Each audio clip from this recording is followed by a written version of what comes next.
Bonjour à tous et bonne année 2015.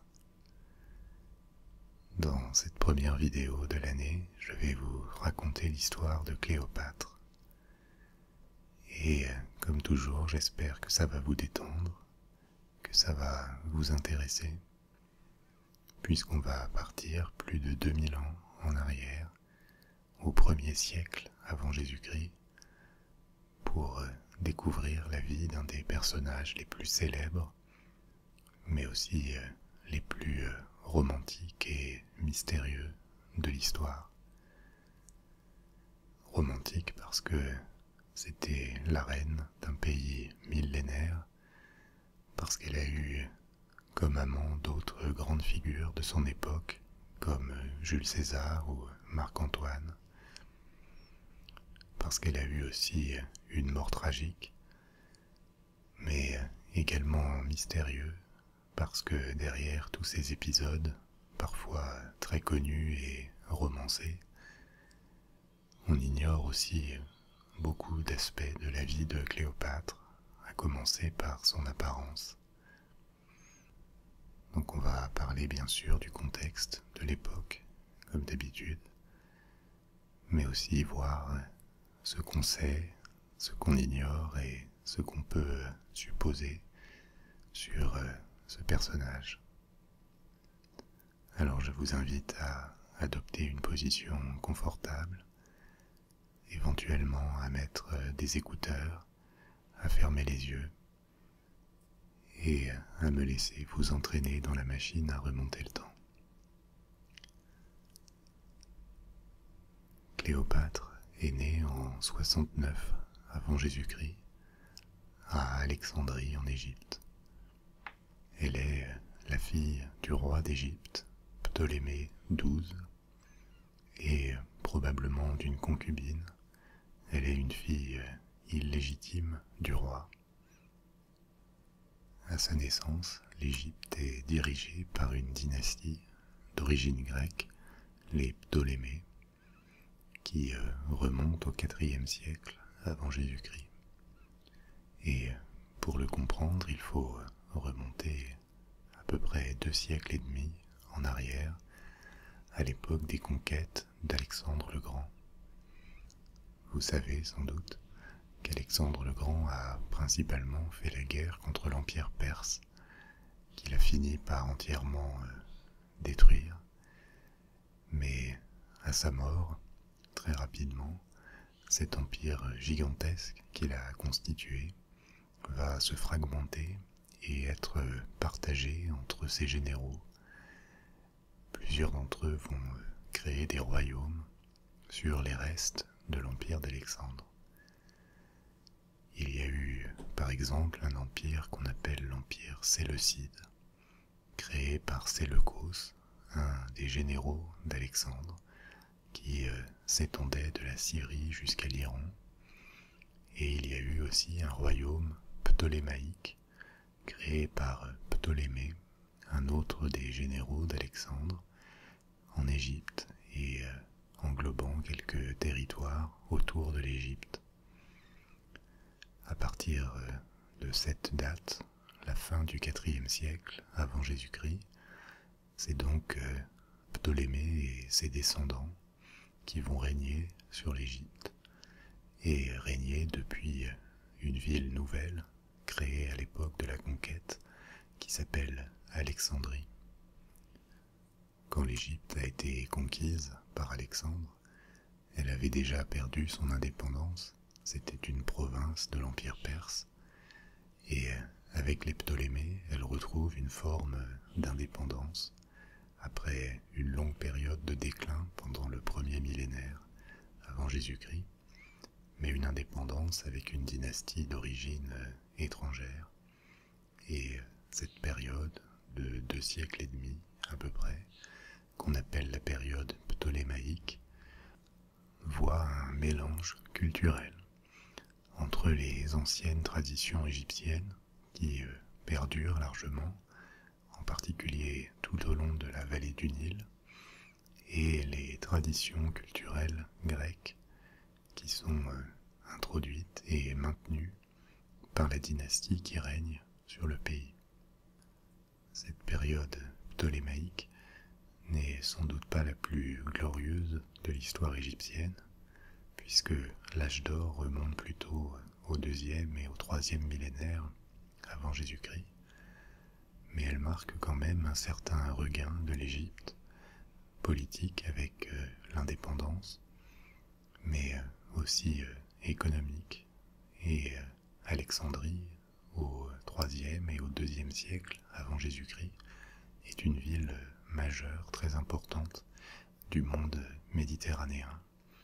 On y trouve le phare d'Alexandrie, une des merveilles du monde antique, la grande bibliothèque d'Alexandrie, et l'époque ptolémaïque va aussi laisser de nombreux monuments, certains temples qui reprennent en grande partie le style traditionnel de l'architecture égyptienne et qui sont parmi les mieux préservés de ceux qu'on peut visiter en Égypte, des tombes, toute une culture gréco-égyptienne qui fleurit au nord de l'Égypte, notamment autour de la capitale. Mais au 1er siècle avant Jésus-Christ, l'Égypte ptolémaïque a déjà largement décliné. À l'extérieur, on va en parler après, elle est menacée par l'influence grandissante de Rome, et à l'intérieur, les souverains restent relativement mal acceptés par la population égyptienne. Ils n'ont jamais fait beaucoup d'efforts pour s'intégrer à l'Égypte et au contraire revendiquent avec une certaine fierté leurs origines grecques. Et également la dynastie des Ptolémées souffre d'une instabilité politique chronique. Les renversements de pouvoir sont très courants. Les enfants, légitimes ou non, des souverains, les renversent parfois pour prendre le pouvoir à leur place. Et c'est d'ailleurs ce qui va arriver temporairement pendant l'enfance de Cléopâtre, puisque son père, Ptolémée XII, a une seule fille légitime, Bérénice, qui renverse son père et s'empare brièvement du pouvoir. Mais dans cette situation de guerre civile qui en résulte, Ptolémée XII fait appel à Rome pour récupérer son pouvoir. Il y parvient et une fois remonté sur le trône, il fait exécuter sa fille, Bérénice, qui était sa seule héritière légitime. Ce sont donc maintenant des enfants illégitimes qui se retrouvent en position de succéder à Ptolémée, notamment Cléopâtre. Et justement, quand elle a 17 ans, en 53 avant Jésus-Christ, son père meurt et on la marie avec un de ses demi-frères, un autre enfant illégitime de Ptolémée XII, pour que le couple succède à Ptolémée et monte sur le trône d'Égypte. Cette coutume de marier des frères et sœurs, même si en l'occurrence ce sont un demi-frère et une demi-sœur, peut surprendre. En fait, c'est une tradition que les Égyptiens anciens pratiquaient déjà et que les Ptolémées ont repris. Cléopâtre est donc mariée avec un demi-frère qui n'a que 11 ans, qui monte sur le trône sous le nom de Ptolémée XIII, et le couple est appelé à régner sur l'Égypte. Mais dans cette configuration, Cléopâtre n'est pas véritablement sur le devant de la scène, c'est son époux, Ptolémée XIII, qui est le roi, et le couple ne s'entendant pas spécialement bien, ils sont tous les deux très jeunes de toute façon, elle va être un peu marginalisée temporairement et ne pas véritablement exercer de pouvoir. Mais tout ça va changer avec justement l'interférence de Rome dans les affaires égyptiennes.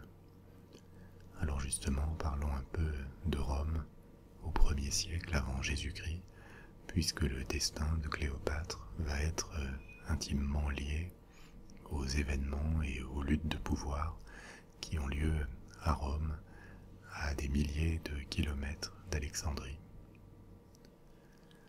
Le 1er siècle avant Jésus-Christ pour la République romaine, et ensuite on va le voir, l'Empire romain. C'est une période à la fois d'expansion territoriale considérable et aussi d'instabilité interne, de guerre civile, entre des hommes qui cherchent à s'emparer du pouvoir. L'expansion, c'est la conquête de très grands territoires, notamment à l'ouest, de l'Espagne, de la Gaule, l'expansion aussi vers l'est, vers la Grèce et le Moyen-Orient, l'influence de Rome au 1er siècle avant Jésus-Christ dans la Méditerranée entière est considérable déjà, même si c'est des décennies plus tard que l'Empire romain va atteindre son expansion maximale. Mais c'est aussi une période d'affrontement entre différents généraux, différents clans, pour s'emparer du pouvoir. Et la figure principale, quand Cléopâtre est encore enfant, est Jules César. Jules César est un très grand général. Il a conquis notamment la Gaule. Il a des ambitions politiques qui dépassent largement ses ambitions militaires. Et alors que la République romaine, officiellement gouvernée par le Sénat, se méfie de ce type de personnage, il a fait un accord, formé une alliance informelle avec deux autres généraux, Crassus et Pompée, et l'alliance qu'ils ont conclue entre eux pour faire progresser leurs intérêts est généralement surnommée le triumvirat. Jules César va de plus en plus s'opposer au Sénat. C'est une autre histoire dont on parlera peut-être dans une autre vidéo. Et il finit même par marcher sur Rome avec ses légions. D'ailleurs, il y a une expression qui résulte de cet épisode qu'on appelle franchir le Rubicon, qui signifie dépasser un point de non-retour. Cette expression vient d'une rivière qui s'appelle le Rubicon en Italie, et en franchissant cette rivière avec son armée contre les ordres du Sénat, Jules César a commis un acte d'insurrection contre la République, du moins contre le Sénat, et de là vient cette expression, franchir le Rubicon. Le triumvirat se défait également, cette alliance entre César, Crassus et Pompée, et leurs ambitions finissent par s'opposer. Crassus meurt en 53 avant Jésus-Christ, mais Pompée et César continuent leur lutte, et c'est finalement César qui sortira victorieux et qui se fera proclamer dictateur de la République romaine, et il le restera jusqu'à sa mort, son assassinat, dont on parlera un peu plus tard. Or justement, cette lutte entre César et Pompée va atteindre l'Égypte et expliquer la présence de César en Égypte et sa première rencontre avec Cléopâtre. En 48 avant Jésus-Christ, alors que Cléopâtre a maintenant 21 ans et son époux Ptolémée en a 14, Pompée, qui a été vaincu dans une bataille par César, cherche refuge en Égypte, espérant y recevoir de l'aide pour reprendre pied et continuer sa lutte contre César. Mais Ptolémée XIII, quand Pompée met le pied en Égypte, espérant obtenir les faveurs de César et ne croyant pas dans les chances de Pompée, le fait assassiner. Ça pourrait passer pour un calcul astucieux, mais en fait c'est une erreur politique, puisque César va être furieux de cet assassinat, et Ptolémée va le payer assez cher.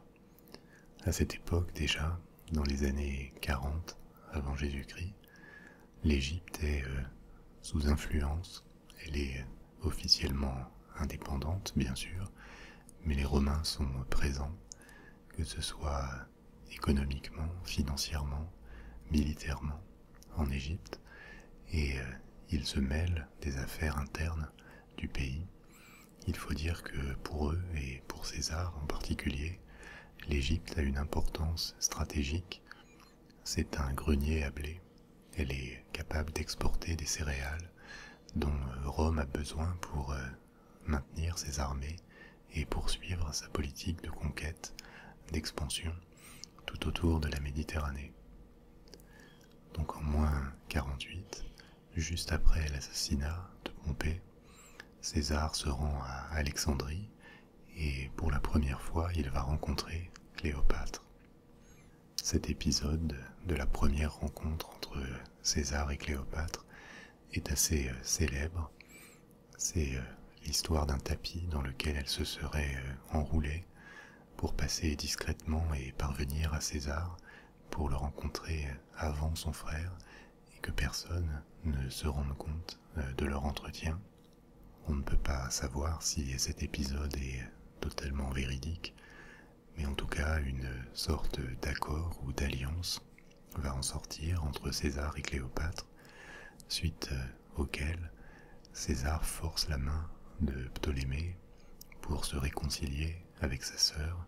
Les deux époux étaient en froid et rééquilibrer l'exercice du pouvoir entre le roi et la reine, ce qui donne à Cléopâtre beaucoup plus d'influence et de pouvoir qu'elle n'en avait auparavant.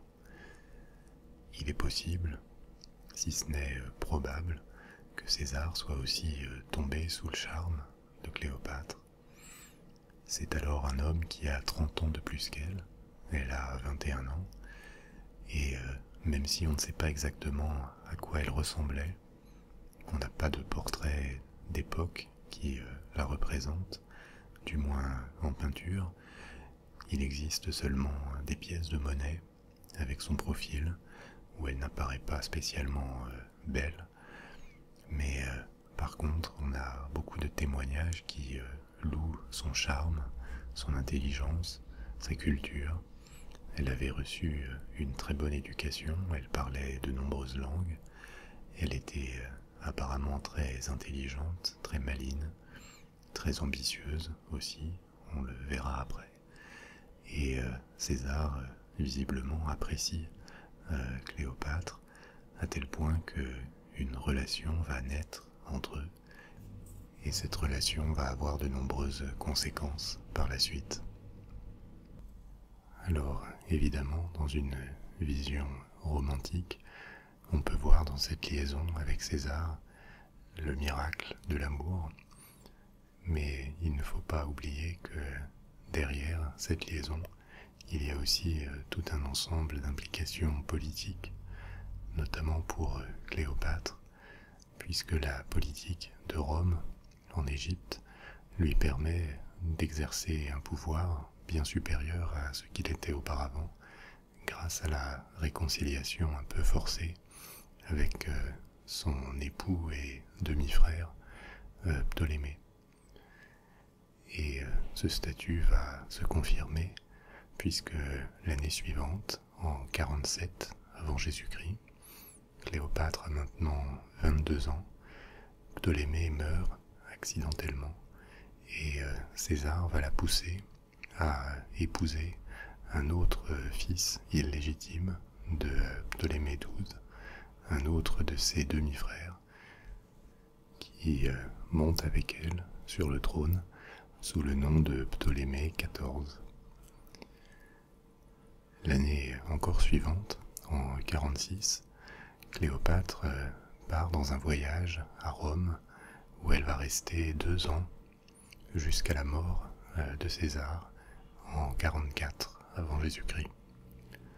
Ce voyage, là aussi, fait partie des événements célèbres de sa vie. Pendant 2 ans, elle va vivre à Rome, loin de son pays natal, où elle n'exerce plus donc directement de pouvoir, et elle va rencontrer l'élite romaine. Sa liaison avec César n'est un secret pour personne, même si César ne va jamais l'épouser. Il est impensable, et d'ailleurs illégal, qu'il se marie avec une étrangère en tant que dictateur de la République romaine. Et à Rome, elle va à la fois séduire à nouveau par son charme et sa culture, mais aussi rencontrer une certaine défiance parce qu'elle est étrangère, parce qu'une partie des Romains se méfie de l'influence qu'elle pourrait avoir sur César, leur chef, et aussi parce que Jules César ne manque pas d'ennemis à Rome, et d'ailleurs c'est ce qui conduira à son assassinat lors d'un complot en 44.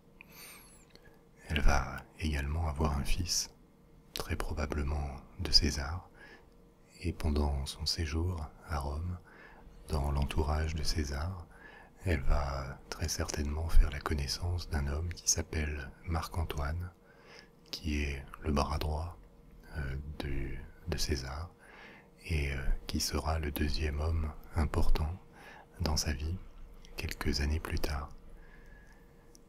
Une fois César mort en 44, plus rien ne la retient à Rome, et elle va rentrer en Égypte, à Alexandrie, où, sans prendre plus de forme, elle fait assassiner son nouvel époux, Ptolémée XIV, et à partir de là, elle va régner sur l'Égypte, seule, en fait, au nom de son fils, qui est nommé Ptolémée XV, mais qui n'est encore qu'un bébé.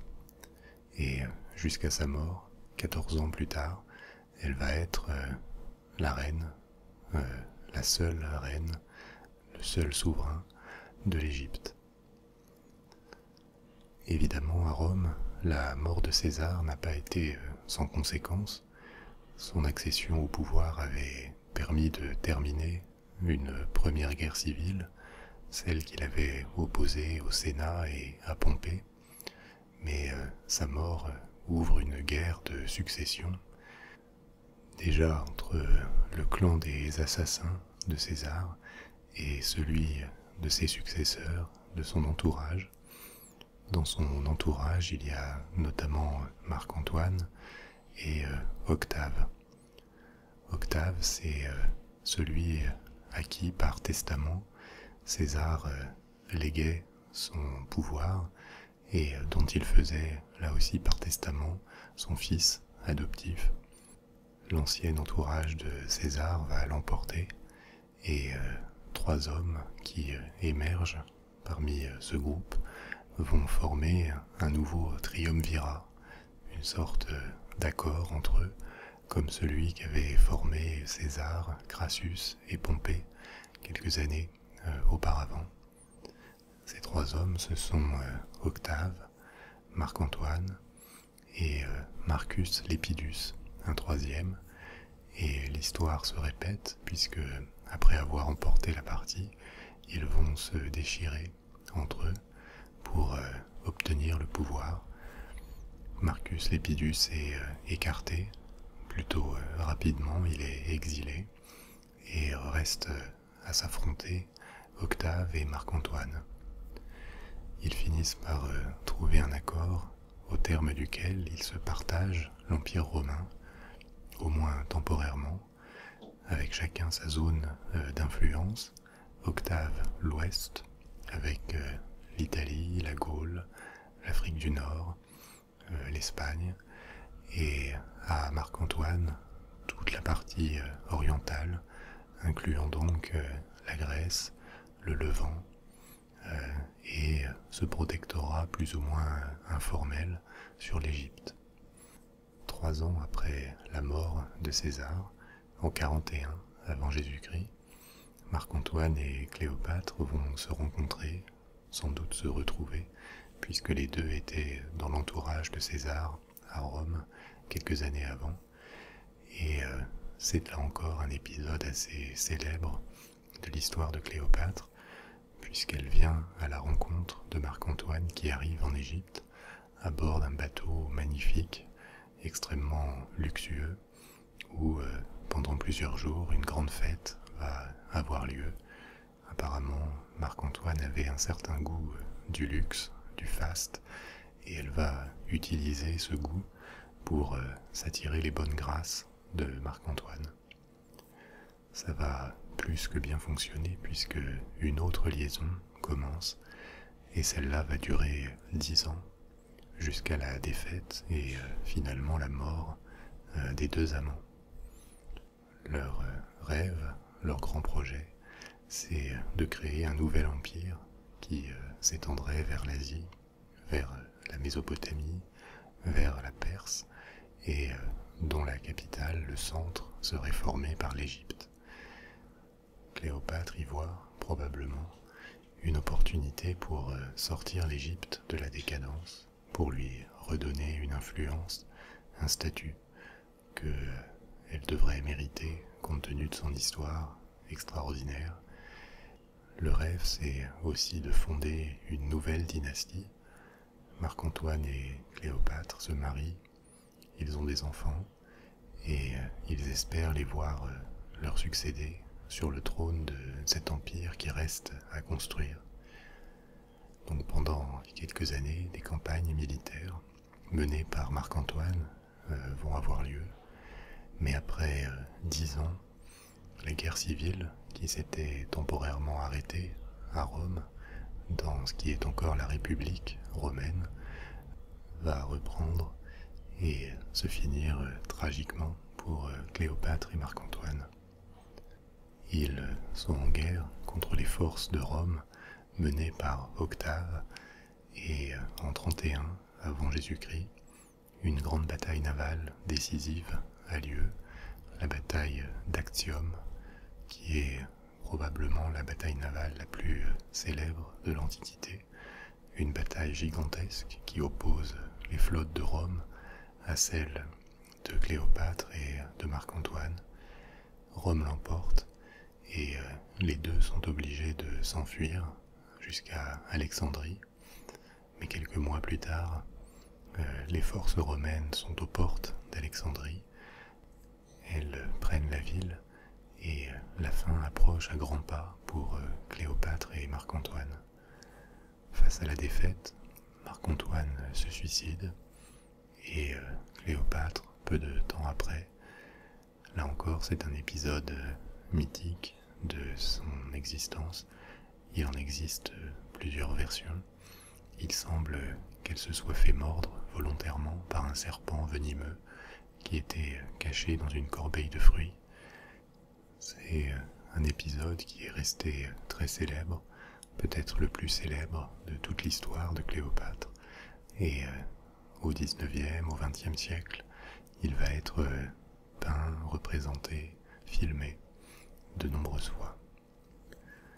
Mais surtout, derrière la mort de Marc-Antoine et Cléopâtre, et donc la fin de leur ambition, de leur rêve, c'est Rome qui l'emporte, et surtout Octave. Octave, qui va se faire ensuite appeler Auguste, se fait proclamer empereur de Rome, abolit la République, et va transformer Rome en empire romain. C'est aussi la fin, pour très longtemps, de toute indépendance de l'Égypte, qui devient une province de l'Empire romain, et qui donc, à nouveau, tombe dans les mains d'envahisseurs. Après avoir été envahie par les Perses, par les Grecs, elle l'est par les Romains, elle le sera quelques siècles plus tard par les Arabes, et la culture de l'ancienne Égypte va continuer son déclin, qui a déjà commencé depuis plusieurs siècles, pour finalement totalement disparaître dans les premiers siècles de notre ère, avec la romanisation, puis la christianisation, et la disparition des anciennes croyances religieuses de l'Égypte. La fin de Cléopâtre et donc de la dynastie des Ptolémées, c'est aussi la fin de ce qu'on appelle la période hellénistique, qui avait commencé avec Alexandre le Grand et qui se termine avec la mort de Cléopâtre quelques années avant le début de notre ère. Et c'est un moment pivot qui est marqué par la suprématie que prend Rome, l'Empire romain désormais, dans l'est de la Méditerranée. Il a remplacé largement tous les royaumes et toutes les constructions politiques issues du monde grec. Et même si la culture grecque va rester très importante, c'est maintenant Rome qui va régner pour plusieurs siècles sur toute cette partie du monde. Immédiatement, Cléopâtre va faire l'objet d'une légende. Elle ne sera vraiment jamais oubliée. Une légende en partie noire, parce que les chroniques, les histoires les plus nombreuses qui nous sont parvenues sur elle ont été écrites par des historiens, des chroniqueurs romains, dans le sillage de Octave, Auguste. Et Cléopâtre était l'ennemi de leur point de vue. En même temps, il y a une certaine ambiguïté dans le portrait qu'ils en font, parce qu'il était plutôt dans la tradition romaine de glorifier l'ennemi une fois qu'il était vaincu, ce qui était aussi une façon de faire retomber plus de prestige sur le vainqueur. Et elle va être présentée à la fois comme une femme dangereuse, manipulatrice, mais également très intelligente, charmeuse, brillante, et elle ne va pas quitter les mémoires. Elle apparaît à partir de la Renaissance très régulièrement dans des peintures. Au XIXe et au XXe siècle, son souvenir fait presque même l'objet d'une sorte de petit culte. Elle est dans de très nombreuses peintures académiques du XIXe siècle, dont j'ai utilisé beaucoup pour illustrer cette vidéo. Elle apparaît dans des romans, elle apparaît au XXe siècle, bien sûr dans des films. Parmi les premiers films, on retrouve des histoires de Cléopâtre. Le film sans doute le plus célèbre autour de sa vie, c'est celui avec Elizabeth Taylor, qui date des années 60, je crois. Et encore aujourd'hui, elle reste peut-être comme le personnage féminin le plus connu de l'histoire du monde, avec une destinée vraiment extraordinaire. Voilà, j'espère que ce moment vous a plu, et donc j'attendrai vos commentaires et suggestions. À bientôt.